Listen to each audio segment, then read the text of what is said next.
So unit vector क्या है इसके बारे में हम लोग देखेंगे। तो व्हाट इज़ यूनिट वेक्टर? तो यूनिट वेक्टर क्या है? वैसा वेक्टर, यूनिट मतलब क्या होता है? 1। तो कहने का मतलब क्या है? यूनिट वेक्टर वैसा वेक्टर जिसका मैग्नीट्यूड क्या होगा? उस मैग्नीट्यूड इज़ 1। यानी वैसा वेक्टर जिसका मैग्नीट्यूड क्या हो? 1 हो, उसे कहेंगे यूनिट वेक्टर। ठीक है, तो यूनिट वेक्टर क्या है? वैसा वेक्टर जिसका मैग्नीट्यूड क्या होगा? 1 होगा, यानी 1। उसको हम लोग क्या कहेंगे? यूनिट वेक्टर कहेंगे। ठीक है, अब इसका डायरेक्शन क्या होगा? बेसिकली यूनिट वेक्टर का अगर हम यूज़ की बात कीजिए तो सबसे पहले ये समझ में आए what is unit vector. Unit vector a vector whose magnitude is 1। तो अगर हम कोई भी एक लाइन ड्रा करें, suppose that this is a line, अगर हम मान लेते हैं इसका मैग्नीट्यूड क्या है? 1। मैग्नीट्यूड क्या है इसका? m बराबर 1। सो दिस इज वेक्टर को हम क्या कह सकते हैं? Unit vector. क्या कह सकते हैं? Unit vector. तो वैसा वेक्टर जिसका मैग्नीट्यूड 1 होता है उसे कहते हैं यूनिट वेक्टर। और बेसिकली अगर इसका यूज़ की बात करें तो इसका यूज़ बहुत ज़्यादा इंपॉर्टेंट है। तो हम लोग देखेंगे यूज़ ऑफ यूनिट वेक्टर, यानी यूनिट वेक्टर का यूज़ क्या होता है। तो सबसे पहले हम लोग देखेंगे, तो यूनिट वेक्टर का यूज़ हम लोग करते हैं किसी भी वेक्टर के डायरेक्शन को बताने के लिए। क्या करते हैं यूज़? किसी भी वेक्टर के डायरेक्शन को बताने के लिए, यानी it is use to specify the direction of vector, the direction of any vector. किसी भी वेक्टर के डायरेक्शन को स्पेसिफाई करने के लिए हम लोग क्या यूज़ करते हैं? यूनिट वेक्टर का यूज़ करते हैं। किसका यूज़ करते हैं? यूनिट वेक्टर का। इस पॉइंट को याद रखना है, बहुत इंपॉर्टेंट है। Specify the direction of vector, यानी किसी भी वेक्टर के डायरेक्शन को स्पेसिफाई करने के लिए हम लोग यूज़ करते हैं यूनिट वेक्टर का। ठीक है, जैसे एग्जांपल के लिए बताएं कि किस तरह से हम लोग समझ सकते हैं यूनिट वेक्टर को। और हम लोग बोले यूनिट वेक्टर का मैग्नीट्यूड 1 होता है ना। तो सपोज दैट एक हम वेक्टर लेते हैं, मान लेते हैं, लेट्स टेक एक force is equal to 1 newton. Suppose that 10 newton force है। ये तो मैग्नीट्यूड हुआ, दिस इज द मैग्नीट्यूड। अब हम लोग डायरेक्शन की बात करेंगे। Suppose that this is eastward, in east की तरफ 10 न्यूटन का एक फोर्स लग रहा है। अब इसको हम लोग दिखाते हैं। So this is our direction, east west north south. This is east, this is west, this is north and this is south. Let's take the red marker. तो जैसा कि कहा जा रहा है 10 न्यूटन का फोर्स है ईस्टवर्ड, तो हम लोग मान लेते हैं this is 10 newton force which is in the direction of east. अब हम लोग क्या कह रहे हैं कि ये वेक्टर है, फोर्स क्या है? एक वेक्टर क्वांटिटी है। This is its magnitude and this is its direction. ठीक है, अब हम लोग जानेंगे किसी भी वेक्टर, अगर हम लोग को कोई भी वेक्टर दे दे, ठीक है, तो उसका हम लोग यूनिट वेक्टर कैसे निकालते हैं। यानी कोई भी अगर वेक्टर दिया हुआ है तो उसका यूनिट वेक्टर हम कैसे फाइंड करेंगे, how to find the unit vector. ठीक है, तो जैसा कि हम लोगों ने प्रीवियस एग्जांपल में देखा, एक फोर्स लिया था हम लोगों ने 10 न्यूटन का ना, 10 न्यूटन का ईस्ट की तरफ। अब हम लोग इसमें दो चीज़ें, मैग्नीट्यूड और डायरेक्शन, दो पार्ट हैं। तो इसमें अगर हम लोग देखेंगे तो सपोज मान लेते हैं हमको क्या निकालना है? Unit vector. तो यूनिट वेक्टर में अगर किसी भी वेक्टर का यूनिट वेक्टर निकालना है तो उसका सिंबल लिखना है और उसके ऊपर क्या लगा देना है? कैप लगा देना है। क्या लगा देना है? कैप। ये टोपी लगाना है, पहनाना नहीं। ठीक है, तो ये कैप लगा देना है। अब क्या करना है? जिस वेक्टर का यूनिट वेक्टर निकालना है उस वेक्टर को लिखना है।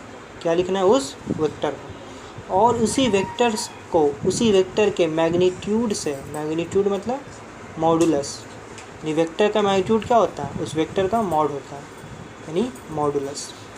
तो ये इस तरह से हम लोग क्या करते हैं, किसी भी वेक्टर का हम लोग यूनिट वेक्टर फाइंड करते हैं। यानी ये किसका भी यूनिट वेक्टर हुआ? This is the unit vector of force. इसका यूनिट वेक्टर हुआ, this is the unit vector of force, यानी ये फोर्स का यूनिट वेक्टर हुआ। ठीक है, तो अब एक हम एग्जांपल, जैसे कि यहाँ पे देख सकते हैं आप लोग, ये एक फोर्स है 10 न्यूटन ईस्ट। तो हम लोग अभी बताया कि अगर हमको इस फोर्स का यूनिट वेक्टर निकालना है, अभी हम लोगों ने ये बात भी किया कि यूनिट वेक्टर का मैग्नीट्यूड क्या होता है? 1 होता है। तो हम लोग देखेंगे कैसे बनाएगा। तो सपोज दैट हमको एफ कैप निकालना है, that is unit vector of force. तो यहाँ पे हम लोग क्या करेंगे? फोर्स यानी वेक्टर लिखेंगे। तो वेक्टर क्या है? 10 न्यूटन ईस्ट। ठीक है, डिवाइडेड बाय इट्स मैग्नीट्यूड, तो मैग्नीट्यूड क्या है 10 न्यूटन। 10 न्यूटन से हम लोग डिवाइड करेंगे। अगर इसको हम लोग देखेंगे तो 10 न्यूटन से 10 न्यूटन होगा कट्टी, यानी कट्टी दोनों हो गया। तो बचा क्या एफ कैप, यानी यूनिट वेक्टर फोर्स का क्या आया, ये तो कट के 1 हो गया और वैल्यू आया ये 1 और डायरेक्शन क्या आया ईस्ट। तो यहाँ पे हम लोग देख सकते हैं जिस फोर्स का हम लोगों ने यूनिट वेक्टर निकाला, यूनिट वेक्टर तो पता चल रहा है कि इसका मैग्नीट्यूड क्या रहा, मैग्नीट्यूड इज़ 1, और ये डायरेक्शन किधर आ रहा, उसी फोर्स के डायरेक्शन में आ रहा है जिस फोर्स का हम लोगों ने यूनिट वेक्टर कैलकुलेट किया। ठीक है, तो इससे ये पता चल रहा है कि अगर हम इसको यूनिट वेक्टर के टर्म में लिखें तो इस तरह से हम लोग लिख सकते हैं 10 न्यूटन इनटू, ये देख रहे हैं 1 ई आया है, तो इसको हम इस तरह से भी लिख सकते हैं 1 ई।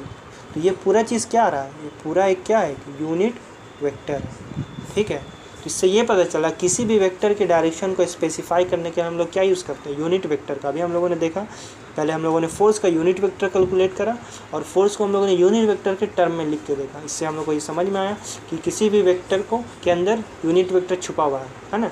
अगर किसी भी वेक्टर का मैग्नीट्यूड है 10, तो मतलब कि यूनिट वेक्टर का वो फोर्स जो कितना टाइम है 10 टाइम है। अगर मान लो 20 है तो वेक्टर क्या है, यूनिट वेक्टर 20 टाइम, और वो डायरेक्शन को नहीं, वो यूनिट वेक्टर बता रहा है उस फोर्स के डायरेक्शन को। तो इससे ये पता चला कि यूनिट वेक्टर किसी भी वेक्टर के डायरेक्शन को स्पेसिफाई करने में यूज़ किया जाता है। ठीक है, और हम लोग कैलकुलेट कैसे करते हैं यूनिट वेक्टर को, किसी भी वेक्टर का यूनिट वेक्टर उस फोर्स से उसके मैग्नीट्यूड को क्या करेंगे डिवाइड करेंगे। ठीक है, मतलब किसी भी वेक्टर, जरूरी नहीं कि फोर्स हो, कोई भी वेक्टर हो, इस तरह से हम लोग यूनिट वेक्टर कैलकुलेट कर सकते हैं। हम लोग आगे देखेंगे। तो बेसिकली जो है हम लोग 3D में अगर बात करें तो यूनिट वेक्टर के कुछ खास तरह से सिंबल से हम लोग रिप्रेजेंट करते हैं। 3D का बात की जाए, जैसे कि हम लोग देखते हैं 3D में अगर हम लोग बात करें, let's take some figure.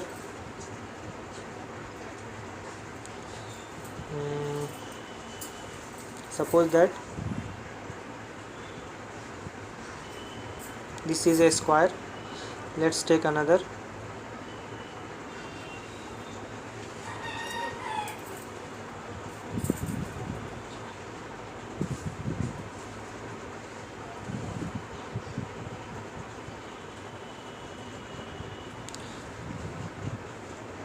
now join this portion. Now look at this is a what, basically this is a cube, ये क्या है क्यूब है। अब इसमें हम लोग एक्स वाई जेड एक्सिस लेते हैं, this is X axis our, this is our Y axis and this is our Z axis. ठीक है, ये 3 एक्सिस हो गया एक्स वाई और जेड। अब इसमें हम लोग बात करेंगे, यानी 3D का बात करें तो 3 यूनिट वेक्टर हम लोग लेते हैं। अगर एक्स एक्सिस के डायरेक्शन में बात करें, इन the direction of x axis, तो एक्स एक्सिस के डायरेक्शन में हम लोग यूनिट वेक्टर लेते हैं आई कैप, क्या लेते हैं आई कैप। और अगर वाई एक्सिस के डायरेक्शन में बात की जाए तो वाई एक्सिस के डायरेक्शन में हम लोग यूनिट वेक्टर लेते हैं जे कैप, क्या लेते हैं जे कैप। और अगर जेड एक्सिस की डायरेक्शन में बात की जाए, बात करते हैं जेड एक्सिस की, तो जेड एक्सिस के डायरेक्शन में बात की जाए तो इस डायरेक्शन में हम लोग यूनिट वेक्टर लेते हैं के कैप। तो 3 यूनिट वेक्टर जो है मतलब फिक्स्ड है। There are 3 unit vector which are fix in the direction of X Y and Z, which are I cap, J cap and K cap. इन 3 यूनिट वेक्टर को याद रखना है, यानी एक्स एक्सिस के लॉन्ग जो यूनिट वेक्टर होगा उसे हम क्या मानेंगे आई कैप, वाई एक्सिस के लॉन्ग क्या यूनिट वेक्टर होगा जे कैप, और जेड एक्सिस के लॉन्ग के कैप। तो इस तरह से हम लोग 3D में विजुलाइज कर सकते हैं यूनिट वेक्टर को along the x axis, along the y axis and along the z axis, that is I cap, j cap and k cap. These are the 3 unit vector which is along x, y and ये I cap क्या हो गया x के along, j cap y के along और k cap z axis के along। ठीक है, तो ये 3 यूनिट वेक्टर को याद रखना है। तो ये था यूनिट वेक्टर के बारे में। आई होप आपको क्लियर हुआ होगा यूनिट वेक्टर का कंसेप्ट काफ़ी अच्छी तरह से। तो अगले वीडियो में हम लोग इससे रिलेटेड और कुछ प्रॉब्लम वगैरह देखेंगे और कंसेप्ट समझेंगे। तो आज के वीडियो में इतना ही। Till then keep learning, keep exploring. Tata, bye bye.